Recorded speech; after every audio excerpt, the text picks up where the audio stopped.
we're getting right. So let's look at this in the context, right? So Liverpool unsettled Jamal Lewis, right, to buy Tsimikas, and I went on a Liverpool podcast because the information I had at the time suggested that Liverpool's interest was definite. I had it confirmed that Liverpool had made inquiry through speaking to people, and it looked at my information at the time suggested that was legitimate interest. Subsequently, after Liverpool put a deal through for another Greek left back who has fewer caps, who is less highly lauded in Greece than Giannoulis, right? Albeit that he was coming in as Andy Robertson's deputy, whatever. But in Greece, they don't really think as much of him as they do as the guy that we've got, right? And by the way, I was wrong about the Lewis thing on the Liverpool podcast. Subsequently, what I found out is they were just leveraging that interest in the fact they made that inquiry as a means of nudging that other line. Who cares? We've got a better Greek left back than Liverpool have got, I think. So that's a lot to be excited about. I did say that YouTube can be very deceptive about football players. Stand by that statement. But I've watched quite a bit of YouTube about this guy because he's signing. So on that basis, and when I say that, like, I don't mean I've watched just like highlights videos of I've kind of watched wee bits of sort of PAOK games and stuff. And I've spoken to a few of my mates that are actual sort of scouts and stuff. And anyone whose radar they've come across is like unanimously of the opinion that Norwich City have made a real coup in this signing. And I'm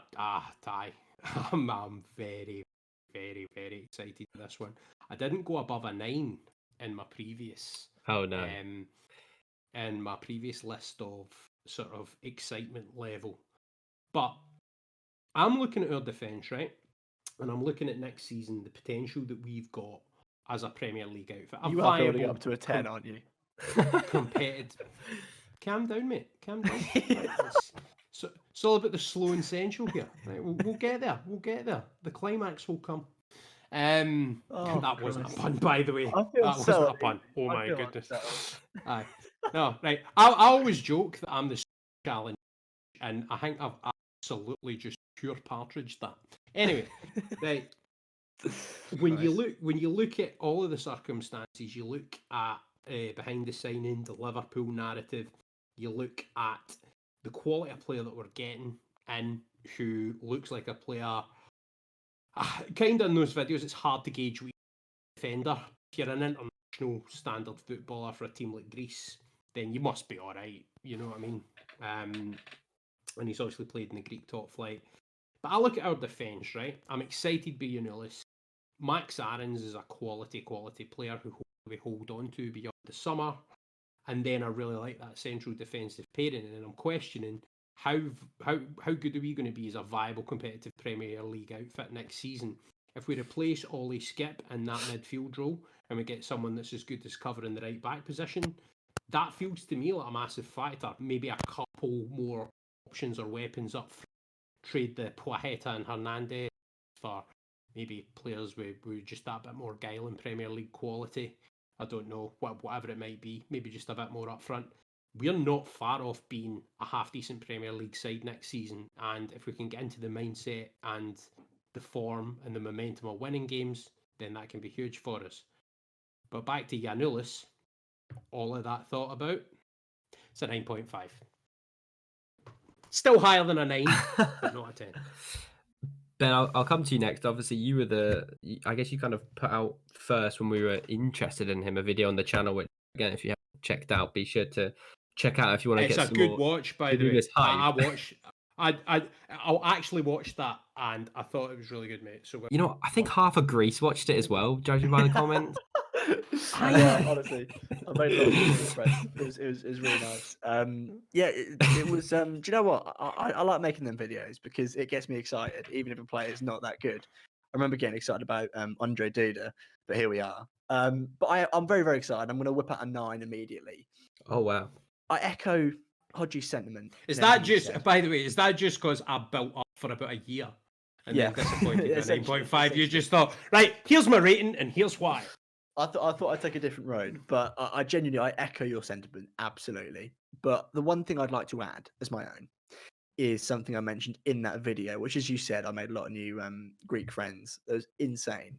Actually, I'll add that as well. There was a good 30, 40 comments, which again just naturally hypes you up.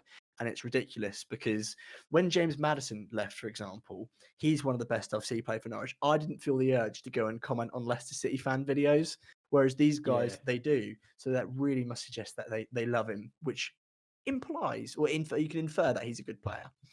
But what I really am excited about is this idea that to him, winning is second nature. In that PAOK are, and I know in the video I kept calling them PAOK before everyone started calling them PAOK, which was just embarrassing. PAOK, yeah, there you go. But they are a very successful team. Make what you will of Greek football. I'm not going to sit and pretend that I watch Greek football week in, week out, because I don't. Never watched it in my life. But there's that season he was involved in where they went undefeated. They've won titles. They've been contending for European football. They've played in Europe. And it's the idea that he's going to come here, and to him, he's going to want to win. And I know it's such an obvious thing to say, where it's like a footballer wants to win. Yeah, no shit, Sherlock.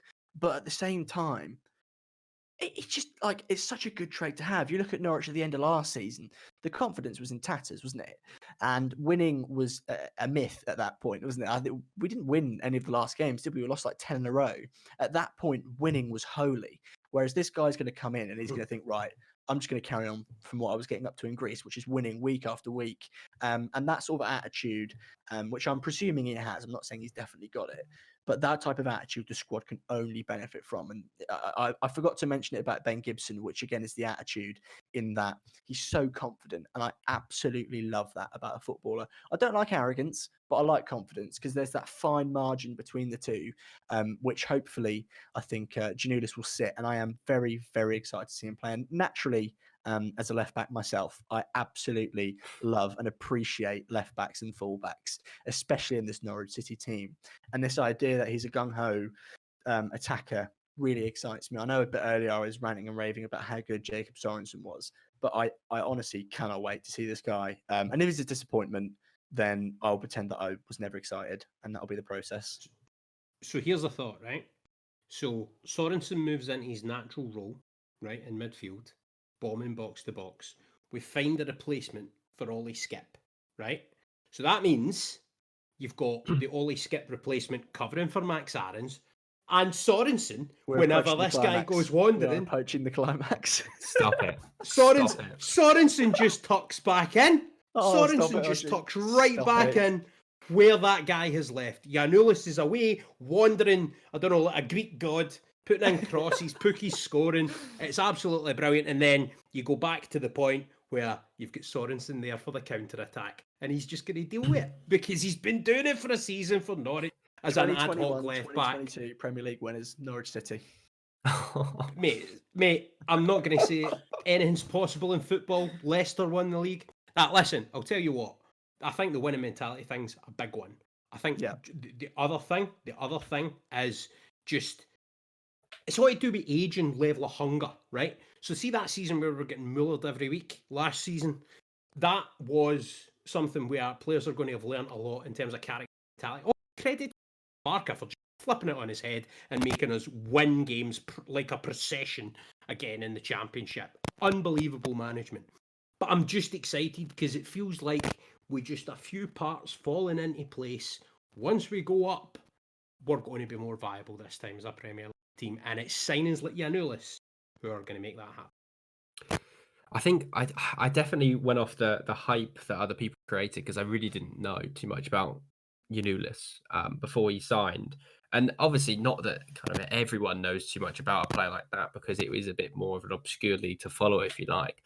But after reading, obviously after Ben's fantastic preview, and also reading Michael Bailey's Athletic piece about him and his comparisons to players like Andy Robertson, and I think looking at how we play typically and perhaps what we're missing down that left side, it is literally like the perfect replacement for, not for Sorensen because he's not the natural replacement, but for Jamal Lewis, really, because we haven't really replaced him.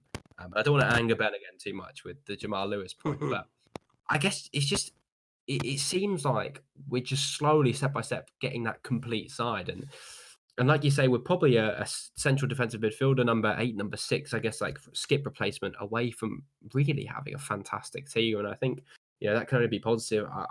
It, obviously, because today is the date of recording this, in case it goes out in a month's time, like the last one.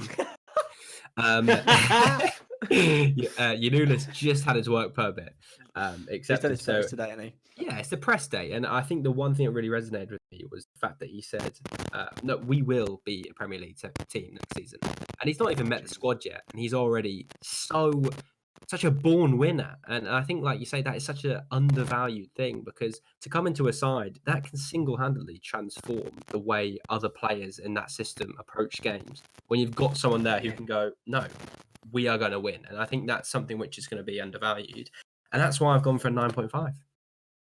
It's an attitude thing. You're absolutely right. It's so much of it is attitude. I'm not saying that the attitude was bad last season, but I think there was that kind of thing. Yeah, and I think a lot of them kind of they didn't give up. They kept trying every minute, every game. I don't doubt that. But there was an element where it just became a sort of lost cause, and football obviously was weird because all of a sudden there were no fans. There was a big break. There was all of that. But you just kind of feel. I don't know about you guys, but just even the way that we're winning games this season just suggests to me, because we knew that it was unsustainable what we had 2 years ago. That kind of football wasn't going to work in the Premier League. And it didn't, right? It did not. We tried to do similar things and it didn't work. So what we've got this time is we're showing that we've got like more shades to us, more we can do. And we're also just upping that level of quality a bit in certain key positions. And for me, next season's going to come down to how we replace Skip. If we and injuries maybe, like, and stuff like that, right? But in terms of the recruitment side of, if we replace Ollie Skip right, we can, and I think will stay up.